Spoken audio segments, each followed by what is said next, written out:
Hello friends, good afternoon সবাইকে। তো আমি চলে এসেছি আমার সেকেন্ড একটা মিনি ব্লগ নিয়ে। তোমরা দেখতেই পাচ্ছ যে এখানে আমার ছেলে আর আমার বাবা ঘুমিয়ে রয়েছে। আমি গেছিলাম আমার শ্বশুর বাড়িতে, যেহেতু আমার শাশুড়ি মা অসুস্থ। ওখানের কাজবাজ সেরে আমি তাই বাড়ি ফিরেছি। তখন বাজে প্রায় 11:30 যখন এই ভিডিওটা আমি স্টার্ট করেছি। আর আমার ছেলে উঠে গেছিলো প্রায় 12:10-15-তে। তো তার আগেই আমি চলে এসেছিলাম। এইটা হচ্ছে তার ঘুম থেকে ওঠার পরের ভিডিও। সে যখন ওঠে তার মুডটা ঠিক এইরকম হয়েছিল। এখন সে একটু মজা করছে আমার সাথে, একটু তার আলসেমি কাটাচ্ছে। দেখো কি দুষ্টুমি করছে। তাকে আমি হাসানোর চেষ্টা করছি আর সে ঠিক সেইভাবেই হাসছে। তারপরে একটু তার মুডটা ঠিক করার জন্য আমি তাকে কোলে নিয়ে একটু আদর করছিলাম, যে যাক তার মুডটা ঠিক হয় নাকি। যেহেতু সদ্য ঘুম থেকে উঠেছে, তো উঠলে পরে সে একটু এরকম করতে থাকে, অনেকক্ষণ কোলে থাকে। একটুখানি তাকে আদর না করলে পরে কান্নাকাটি করে, কোল থেকে নামতে চায় না। তো আমি অনেকক্ষণ তাকে একটুখানি আদর টাদর করে তাকে হাসানোর চেষ্টা করছিলাম। তো দেখতেই পাচ্ছ অবশেষে সে হেসেই ফেলেছে। তোমরা জানাবে যে এই দুষ্টু হাসিটা তো আমাদের কেমন লেগেছে। তো এখন আমি চলে যাচ্ছি রান্নাঘরের দিকে। এখানে দেখতে পাচ্ছ আমার বাবা মা দুজনে মিলে সেই দিনের রান্নাবান্না হয়ে গেছে, পরের দিনের জন্য কাটাকুটি করে রেখে দিচ্ছিল। তো আমি চলে এসেছি রান্নাঘর। তখন রান্নাঘরটা মোছা টোছা হয়নি।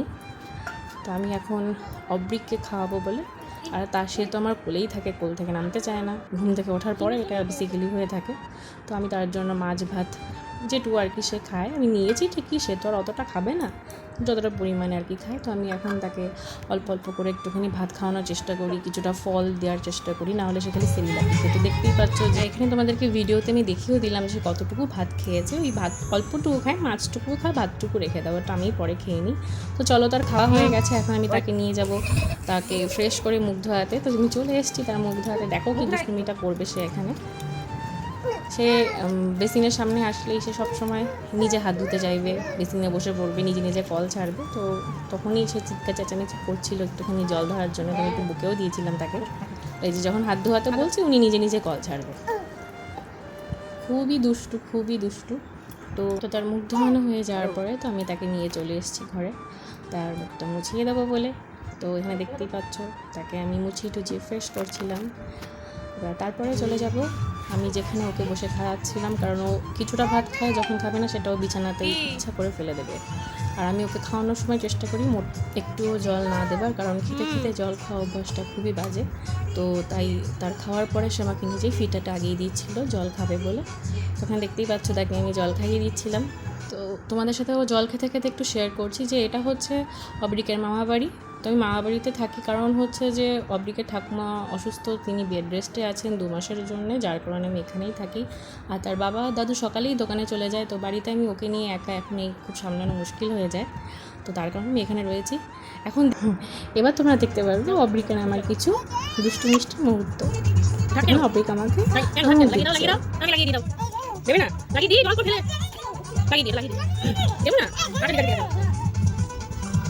জল ফেলছো, সারা জল পড়ছে, জল পড়ছে, লাগাও, এটা লাগিয়ে দাও। ঠিক আছে, নাও। কোথায় যাবো? দাও মা, লাগিয়ে দি, দাও দাও দাও দাও। যা, কোথায় যাবো? যা, দাও লাগিয়ে দি। জল পরে প্যান্টটা ভিজে যাচ্ছে তো, বেশি বেশি না।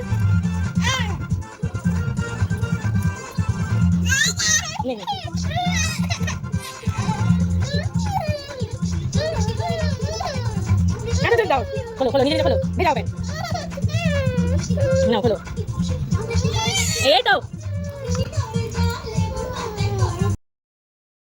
তারপর সে এতটাই দুষ্টুমি করছিল, তখন আর সে ঘরে থাকবে না, যেহেতু খাওয়া দাওয়া হয়ে গেছে। এখন দেখো ফিটার নিয়ে সে খালি ফিটারের থেকে জল বার করছে। এবার প্যান্টটাও ভিজে যাচ্ছে, আমি বারণ করছি তাও শুনবে না, আমাকে উল্টে বকা দিয়েই যাচ্ছে। তো আমি তখন কি করব, তাই ঠিক করছিলাম যে তাকে একটু কোথাও আশেপাশে ঘুরিয়ে নিয়ে আসা যাক, যাতে তার দুষ্টুমিটা বন্ধ হয়। কিন্তু সে কোনো কথাই শুনবে না। দেখো তার প্যান্টটাও ভিজে গেছে, আমি বারণ করছি করতে, তা সে হাতের থেকে ফিটারটা দেবে না। তারপরে একটা বকা দেওয়ার পরে আস্তে আস্তে দেখো সে শুয়ে পড়বে, ফিটারটা ফেলে দিয়েই শুয়ে পড়বে, তোমরা ভিডিওতেই দেখতে পারবে। প্রচণ্ড দুষ্টুমি করে।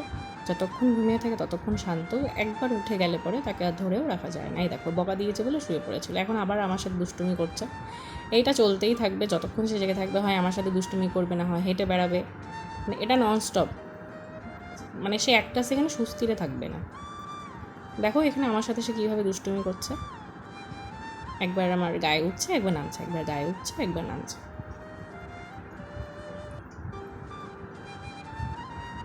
এই যে এইবার উঠে পড়েছে বালিশে। তাকে সামলাতেই একটা লোক লাগে, কারণ সে এতটাই দুষ্টুমি করে, তাকে দেখার জন্য তাকে একটা লোক লাগে, কারণ যখন তখন পড়ে যেতে পারে। অলরেডি সে 2-3বার খাটের থেকে পড়েও গেছে, নিচে পড়ে গেছে। আর এই যে এরকম করলে কেন পড়বে না, একটু হলেই একটা লাস্টের দিকে দেখবে যে আর কিছু, যে সে ডাল খাচ্ছিল আর একটু হলে হয়তো সে পড়েই যেত। এই যে দেখো, তো তারপরে আমি ঠিক করলাম যে না, এরকম তো সে দুষ্টুমি করবে। দেখো আমি যেই ওড়নাটা গায়ে দিয়েছি বুঝতে পেরেছি আমি ঘুরতে যাব, তার কি আনন্দ। তো চলো আমি এখন তাকে নিয়ে যাচ্ছি আমার মেজো কাকার ঘরে। আর এইগুলো আমি সকালে যেই সব কাচাকুচি করেছিলাম অব্রিকের জামা কাপড় সেগুলো, তো সকালের মিনি একটা ব্লগ আমি দেবো, সকাল থেকে বেলা 12টা, মানে তার ঘুমানোর আগের ভিডিওটা আমি আর একটা ব্লগে দেখাবো তোমাদেরকে। তো এটা হচ্ছে আমার মেজো কাকার ঘরে, এই যে আমরা যাচ্ছি ওপরে। তার আনন্দ দেখো কতটা, সে খুবই আনন্দ পায় এই ঘরে যেতে। তাকে সারাদিন খাইয়ে দাইয়ে দিয়ে ওই ঘরে রেখে আসা কোনো ব্যাপার না, ওই ঘরে তার 2 মামা আছে, তার মেজো দিদা আছে, সে তাদেরকে নিয়েও খুব ভালো থাকে, আনন্দে থাকে। এবার তো আমরা চলে এসেছি সেই ঘরে, এবার তোমরা দেখতে পারবে। এবার আমি অব্রিককে ছেড়ে দিচ্ছি, তো দেখতেই পাচ্ছ সে কতটা আনন্দ সহকারে তার মেজো দাদুকে খুঁজতে যাচ্ছিলো এই ঘরে। তো ব্যাপার হচ্ছে ওখানে আমার মেজো দাদু নেই, তো এখন চলে যাচ্ছে সে রান্নাঘরের দিকে। তো একবার এই দিক, একবার বড় মামার ঘর, একবার ছোটো মামার ঘর, তো এবার ফাইনালি সে যাচ্ছে হচ্ছে তার ছোটো মামার ঘর। দেখো এখানে গিয়ে এখন সে হাতটা বাড়িয়ে দেবে তার ছোটো মামার খাটের উপরে উঠবে বলে, কারণ সেখানে গিয়ে সে একটা বক্স দেখেছে, সেই বক্সে গান শুনতে সে খুবই ভালোবাসে। তো ছোটো মামার ঘরে গিয়ে তো সে আঙুল দিয়ে সেটাই দেখাচ্ছে মামাকে যে গানটা ছেড়ে দিতে। তো মামা গান ছাড়ছিল না বলে সে দুষ্টুমি করেই যাচ্ছিল, যতক্ষণ না গান ছাড়বে সেরকম দুষ্টুমি করতেই থাকবে। তো এখানে চলে এসছে তার বড় মামা।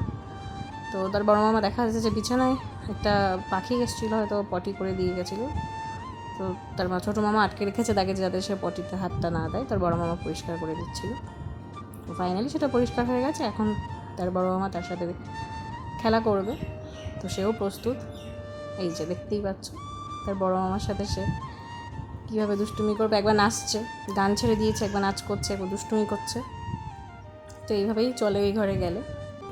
তো এখানে দেখছো যে অব্রিক দুষ্টুমি করছে, নাচ করছে তার মামার সাথে। তো তার ফাঁকে আমি একটুখানি একটা জিনিস বলিনি, যে অনেকেই বলে যে বাপের বাড়ি এসে রয়েছে, রেস্টে থাকে। আরে বাবা, একটা বাচ্চা থেকে কখনোই রেস্টে থাকা যায় না। সকাল থেকে দুপুর থেকে রাত অবধি তার পেছনেই অর্ধেকটা সময় আমাদের চলে যায়। মাঝখানে হয়তো বিকালের দিকে সে যদি ঘুমায়, মানে অব্রিক যদি ঘুমায়, তখন হয়তো আমি 1 ঘন্টা কি 1.5 ঘন্টা ঘুমাতে পারি। নাহলে দুপুরে যখন ঘুমায় আমাকে আমার শ্বশুরবাড়ি যেতে হয় সেখানে কাজবাজগুলো সারতে, তো সেখান থেকে ফিরে এসেই সে উঠে পড়ে। এবার তার উঠার পরে তাকে খাওয়ানো দাওয়ানো সেগুলো তো আমাকে করতেই লাগে, তার পেছনে কিছুটা সময় দেওয়া, নিজের খাওয়া দাওয়া আছে। তো বিকালে যদি তখন ঘুমায় তখন হয়তো আমি ঘুমাতে পারি। দেখতেই পাচ্ছ এখানে যে অব্রিক সেই ঘরে গিয়ে নাচ করছে তার মেজো দিদার ঘরে গিয়ে। তো এইভাবেই সারাটা দিন কেটে যায়। অনেকেই যে এটা বলে আর এই যে রেস্টে থাকা, তো এই কারণেও আমার মিনি ব্লগটা করার কিছুটা কারণ, যে অনেকেই দেখানোর জন্য। পুরো সকাল থেকে ভিডিওটা আমি করতে পারিনি, কারণ দুপুর থেকে বিকাল অবধি করতে ভিডিওটা প্রায় 1 ঘন্টা মতন হয়ে গেছিলো। তো মিনি ব্লগে তো আর 1 ঘন্টা মতন অতটা ব্লগ দেওয়া যায় না, যার কারণে আমি এটাকে টাইমারটা বাড়িয়ে দিয়ে ছোটো ছোটো করে করেছি, স্পিড বাড়িয়ে, যাতে ভিডিওটা শর্ট হয়ে যায়। তো এখন সে চলে গেছে তার বড় মামার ঘরে, কারণ সেই ঘরে রয়েছে ল্যাপটপ আর কিবোর্ড, যেটা কিনা সে চাপতে খুবই ভালোবাসে। সেখানে লাইট জ্বলছে বলে সে এই ঘর থেকে আসতেও চায় না, তাকে আনতে গেলে সে উল্টে আমাকে বকেই দেয়। তার মেজো দিদাও তাকে ডাকছে, সে কোনোভাবেই আসবে না এখন। এটাই হচ্ছে তার খেলা, তোমরা দেখতেই পাচ্ছ সে কীভাবে চাপছে ওইটাকে। লাইট চলছে তাই সে ওখান থেকে আসতেই চাইছে না। তো আমি গিয়ে তাকে চাইলাম যে চলো, বললাম যে চলো চলে আসবে।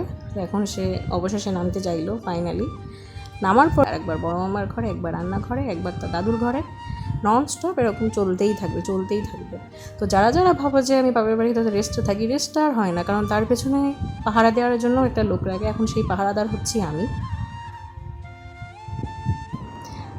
আর আমার শ্বশুর বাড়িতে ঠিক এতটা স্পেস নেই যেটা ও এখানে মামা বাড়িতে এসে পায়, কারণ ওখানে আমাদের জায়গাটা খুবই অল্প, তো তার ঘোরার জায়গাটাও খুবই অল্প। কিন্তু তাই বলে তো সারা জীবন তো আর এখানে থাকলে চলবে না, অবশ্যই সেখানেও আমাকে গিয়ে থাকতে লাগবে। তো যেহেতু এখন তার ঠাকুমা অসুস্থ বলে, কারণ তোমরা দেখতেই পাচ্ছ যে সে এখন আর বিছানাতে থাকে না, তো সে সবসময় নিচে থাকে, এইদিক ওই দিক সেদিক যাচ্ছে, কখন কোথায় কীভাবে গিয়ে পড়বে, তো তার পেছনে তো সারাদিন আমাকেই থাকতে লাগবে না। তো সারাদিন খাটতে খাটতে যখন দু এক সময় মনে হয় আর ভালো লাগে না, আগের দিনও যেরকম যে বসেই থাকি ভালো লাগছে না, তখন আমার মা বা বাবা নিয়ে হয়তো ওকে ঘোরে দু একটা টাইম, নিজেরও একটু খারাপ লাগে না, সারাদিন যদি এরকম দৌড়াতে থাকে, আমাকেও তো পেছনে দৌড়াতে লাগে তার পেছনে, এই বেরোচ্ছে আবার যাবে আবার বেরোবে, এটাই ও করতে থাকবে। তো এরকম কোথায় যায় না যায় আমাদেরকে সেইভাবে খেয়ালও রাখতে লাগে যে কোথায় যাচ্ছে, কিছু হলো কি বা হলো না, পড়ে গেল কি না, সবসময় চিন্তাটাও থাকে যে বসে থাকলে তো হয় না, তার পেছনেও ঘুরতে লাগে। তো এই যে আমি তার পেছন আর তার ক্যামেরাম্যান।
তো এখানে আমি চলে এসেছি আবার আমাদের ঘরে, মানে আমার বাপের বাড়িতে পাশেই, মানে আমাদের ঘর যেটা, সেখানে চলে এসেছি। দেখতে পাচ্ছ অবরি এখানে এসে আবার দুষ্টুমি শুরু করেছে, সে একটা সেকেন্ড সুস্থ থাকে না, মানে কোনো না কোনো জিনিস তার হয়তো হাতে দিতে হবে, না সে নিচে নামবে, না হয় জানলায় যাবে।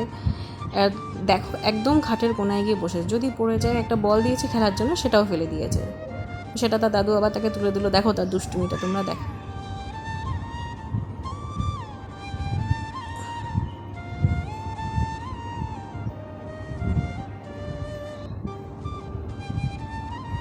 এইবার তার দাদু তাকে ধরেছে, ধরে একদম দিচ্ছে জাপটা আদর করে, সেও খুব মজা নিচ্ছে তার দাদুর সাথে। দেখো দুজনের দুষ্টুমিটা। আর দাদুর চশমা কালকে সে ভেঙে দিয়েছে, সেটাই তার দাদু দেখছিল তখন। হাসিটা দেখেছো কতটা দুষ্টুমি।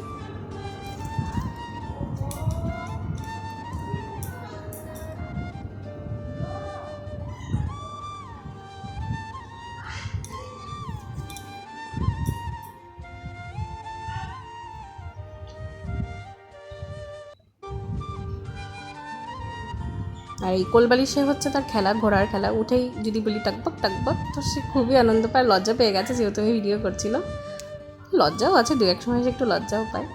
তো আমি তাকে নিচে ছেড়ে দিয়েছি, যে আমি আর তাকে বিছানায় ধরে রাখতে পারছি না, পরে আমি তাকে নিচে ছেড়ে দিয়েছিলাম। এই দেখো এখানেও সে সুস্থিরে নেই, নন স্টপ ওই একই জিনিস চলতে থাকে, একবার এই দিক আর ওই দিক হাঁটতেই থাকবে। তো আমিও চলে গেলাম তার পেছন দেখার জন্য সে কী করছে। এখানে রয়েছে আমার জুতোটা, সেটাও তার কাজে লাগবে, তো আমি সেটাকে তুলে সাইড করে রেখে দিয়েছিলাম। তো এবার আমি তাকে বলছি চলো ঘরে যেতে, অনেকক্ষণ ধরে বলছি চলো চলো চলো চলো, সে যাচ্ছিলই না। তো লাস্টের দিকে আমি ঠিক করলাম যে সে এত দুষ্টুমি করছিল, তাই ভাবলাম যে থাক, বসে আছে থাকুক, আমি ঘরে চলে আসি। কিন্তু না, ওখানে ছিল একটা পিঁপড়ে, তো এখন সেই পিঁপড়েটাকে উনি ধরার চেষ্টা করছে। তো ভাবলাম যে না কামড়ে দেবে বলে আমি হাতটা ধরেই নিয়ে চলে আসলাম তার। এই যে দেখো সে ঘরে যাবে না, আমি টানতে নিয়ে যাচ্ছি তাকে। তো ফাইনালি আমি দরজাটা দিয়ে দিয়েছি, এখন সে দরজা খোলার চেষ্টা করছে। দেখো বাইরে যাবে, সব সময় উনি গেটে যাবে, গেটের সামনে যাবে, উনি হচ্ছে গেটের পাহারাদার, উনি পাহারা দেন। একবার ফ্রিজ খুলবে, উনি সব করতে পারে, রান্নাঘরে যাবে, ফ্রিজ খুলবে, বাইরে যাবে, সব পারে। তো আমি চলে এসেছি আমার দুপুরের খাবার নিয়ে। তো এখানে তার দাদু বসে কিছু কাজ করছিল, তো তার দাদুর কাছে ছিল বলে তো আমি ভাবলাম যে যাক তাড়াতাড়ি খাবারটা সেরে নেওয়া যাক। তো আমি তার দাদুর কাছে রেখে তো আমি চলে এসেছি খেতে। অনেকেই বলে খাওয়ার পুরো ভিডিও দেখাতে নেই, তো আমি সেই পুরো ভিডিওটা করিনি, তো আমি জাস্ট স্টার্ট করেই ভিডিওটা অফ করে দিয়েছিলাম। তো এখানে দেখতে পাচ্ছ দুপুর গড়িয়ে এসছে প্রায়, তখন বাজে 2:45 তার খিদে পেয়ে গেছিলো, তো আমি চলে এসেছিলাম তার খাবার রেডি করে তাকে খাওয়াবো বলে। তো তার মধ্যে আমার দাদা ফোন করেছিল একটা কি জরুরি কম্পিউটারের ব্যাটারির ফটো লাগবে বলে। তো আমি খাইয়ে দিয়ে তারপরে উপরে যাব, সেই পিকচারটা দেবো, সেই ভিডিওটাও আমি করেছি, তোমরা দেখতে পারবে। তো সে পুরো খাবারটাও খায়নি, যেহেতু সে এখন এতটাই হাঁটাহাঁটি করে, তাই সে এতটাই চঞ্চল, খাবারের প্রতি তার এখন আর অতটা নেশা নেই। দুষ্টুমি করতে সে খুবই পারদর্শী। এই যে দেখো, এখনই সে নিজে নিজে খাটের থেকে নামবে বলে উপস্থিত। তো আমি তখন ঠিক করলাম যে না, উপরে যাওয়া যাক, দাদা যে কাজটা দিয়েছে, মানে দাদাকে যে ছবিটা পাঠাতে আমি জায়গায় দিয়ে আসি। তো তাকে নিয়ে আমি চলে গেলাম। দেখতেই পাচ্ছ যে এটা হচ্ছে আমাদের ওপরের, যাচ্ছি আমাদের ওপরের ঘর, তোমরা দেখতে পারবে। তো এটা হচ্ছে আমাদের ওপরের 3টে ঘর, একটা ঠাকুর ঘর, একটা ঘরে দাদারা থাকে, আর যে ঘরটা আমি আগে ওপরে থাকতাম। তো এটা হচ্ছে আমার দাদার ঘর। তো এখানে দাদার প্রয়োজন ছিল হচ্ছে ওই ইউপিএসের পাশে যে ব্যাটারিটা, ওই ব্যাটারি পিকচারটা ওকে তুলে পাঠাতে হবে, তো সেটাই করতে গেছিলাম। তার মধ্যে পেছন ঘুরে দেখি সে চলে গেছে সিঁড়ির সামনে, তো আমি আবার তাকে ধরে ঘরে নিয়ে আসলাম। তো সে তো আর ঘরে থাকবে না, সে চলে যাবে ছাদের দিকে। তো আমি নিচে নিয়ে চলে এসেছি, তারপরে সেই কাজটা সেরে দেখতেই পাচ্ছ যে এতটাই গরম যে আমি হাঁপিয়ে উঠেছি, ঘেমে গেছি। তো তাকে ছেড়ে দিয়েছিলাম নিচে। হঠাৎ করে সে দেখছি যে ওই দিক সিঁড়ির দিকে গেল, আমি ভাবলাম কোথায় গেল, বেরিয়ে দেখছি যে সে সিঁড়ির ওপরে উঠে পড়েছে। দেখো তোমরা, এই যে সে একা একাই এখন সিঁড়িতে উঠবে। তো যার ভয়তে আজকে আমরা সে সিঁড়ির সামনে একটা বর্ডার করে দিয়েছি যাতে সে যেতে না পারে। এই যে এখনই এটা ভয়ের বিষয়, এই যে একা একা সিঁড়ি উঠতে শিখেছে। তারপরে আমি কী করেছি, তাকে ঘরে নিয়ে এসে দুটো দরজা লাগিয়ে দিয়ে আমি একটুখানি ক্লান্ত হয়ে পড়েছি, আমি বিছানাতেই শুয়ে পড়েছি, যে আর পাচ্ছিলাম না। তারপরে আমি অনেক চেষ্টা করি তাকে ঘুম পাড়ানোর, কিন্তু দেখো সে ওই যে দুষ্টুমি করছে। তারপরে ফাইনালি আমার মা তাকে ঘুম পাড়িয়ে আমার কাছে দিয়ে গেছিলো। তো এটা হচ্ছে বিকালের ভিডিও, যখন আমি ঘুম থেকে উঠে ফ্রেশ হচ্ছি। এখানে আমি একটু, আর এখানে অব্রিকও উঠে পড়েছিল, তার দিদা তাকে কোলে নিয়ে বাইরে দাঁড়িয়েছিল, কারণ আমি চলে গেছিলাম তার খাবার গরম করতে। তো এখানে আমি তাকে বিকাল হয়ে গেছে, বিকালের খাবারটা খাইয়ে দিচ্ছিলাম। তো তারপরে তাকে দেখো রেডি টেডি করে তার দিদার কাছে বসিয়ে দিয়েছি, আর আমি চলে গেছিলাম একটু ফ্রেশ হতে। তো ফ্রেশ হয়ে আমি চলে গেছিলাম চা বানাতে, কারণ সকাল আর বিকাল টাইমটা আমার একটুখানি এই চাটা না হলে হয় না। তো এখানে চাটা হতে হতে আমি বিস্কিটটা ঢেলে নিয়েছিলাম, যেহেতু বিস্কিটটাও ছিল না। তো আমার চাটাও রেডি হয়ে গেছে, তো এই ফাঁকে আমি চাটা খেয়ে নিচ্ছিলাম। তো ফাইনালি অ্যাট লাস্ট আমার চাটা খাওয়া হয়ে গেছে। তো আমি আর অব্রিক বেরিয়ে পড়েছিলাম বিকালে ঘোরার জন্যে। তো এইভাবেই চললো আমার আর অব্রিকের দুপুর থেকে বিকালের জার্নিটা। তোমাদের সবার কেমন লাগলো আমাকে অবশ্যই কমেন্ট আর লাইক করে জানাবে।